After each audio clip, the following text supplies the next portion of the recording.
وعلیکم السلام ورحمت الله وبرکاته. یو ورور پوښتنه کړې ده چې د جنازې لمونځ کومه مځکه چې د جومات دپاره وقف سوي لا جومات پې جوړ نه ده، هلته د جنازې لمونځ کول جایز ده محترمه.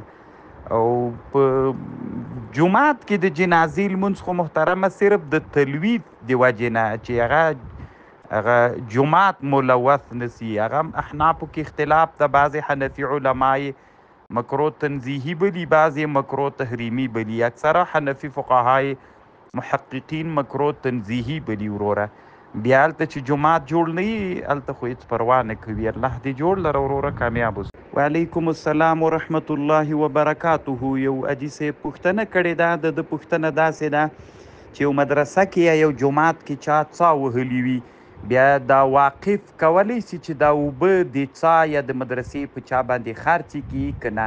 نو خو دا خو د ده ملک نه ده محترمه، دا وقف ده. نو د وقف خرڅول جواز نه لري محترمه. نو دغسې د خلکو ته ورکړي. الله دې جوړ لره چې یو خلک اوبو ته ضرورت هم لري، نو اوبه زیات وي د مدرسې د حاجت نه، نو خو دا خو وقف ده به، اگر چې د مدرسې دپاره وقف ده، نو الله دې جوړ لره خرڅول جواز نه لري وروره. الله دې ښه لره کامیاب. السلام علیکم ورحمت الله وبرکاته. د حماسي کاروان د ګروپ ټولو ملګرو الله پاک مو روغ جوړ لره، الله مو حافظو ناصر سه. یو ورور مظهري فراحي په نامه پوښتنه کړې ده چې په دسترخوان باندې بعضې خلک ګرځي، دا ګرځېدل یې څرنګه دي؟ نو محترمه وروره، یو خو چې په ډوډۍ باندې خیزیږي، نو په ډوډۍ ختل دا سخت مکرو دي. په تنقیل حامدیه د علامه ابن العابدین شامی کې لیکلی دي، وای دوس یعنی پایمالول د ډوډۍ دا سخت مکرو دي، وای شدید مکرو دي.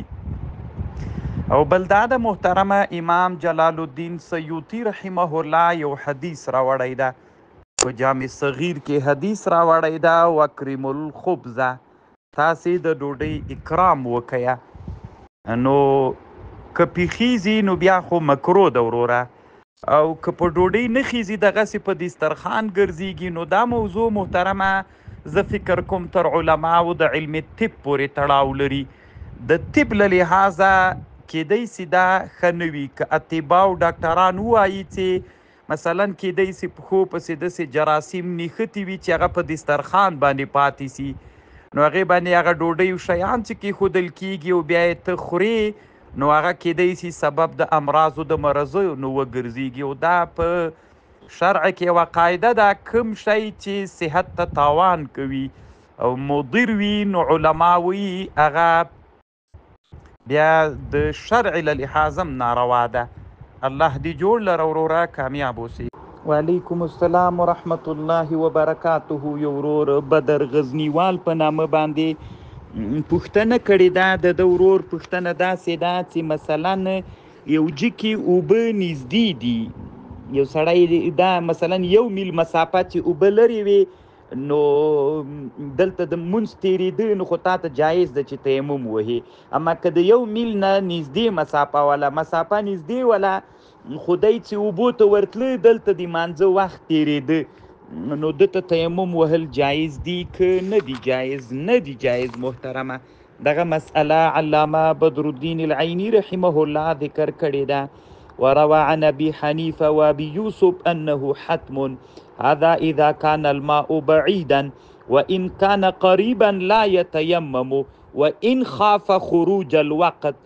قال الفقي ابو الليث قال فقي ابو جعفر اجمع اصحابنا الثلاثه على هذا. هغه خبر علامه بدر الدین العینی رحمه الله په اول جلد بنایې 1551 صفحه کې کړي. الله دې جوړ لره وروره کامیاب. علیکم سلام. یو ورور پوښتنه کړې ده، اوس وخت کې وظیفه یا مسؤلیت کول ډیر اجر لري او که علم حاصلول ډیر اجر لري؟ نو محترمه وروره، دا تر انسانانو پورې تړاو لري. که چیرې یو انسان علم نه لري، علم یې حاصلول ور باندې فرض وي، داسې علم ته دی ضرورت لري چې هغه پې فرض وي، نو بیا خو نو ده ته علم حاصلول افضل دي. او که د ده داسې مسلک زده وي چې هغه مسلک په وظیفه کې څوک مخته بولی نسی، بیا د باندې هغه مسؤلیت فرض واجب ته محترم. الله دې جوړ لره وروره، کامیاب اوسه.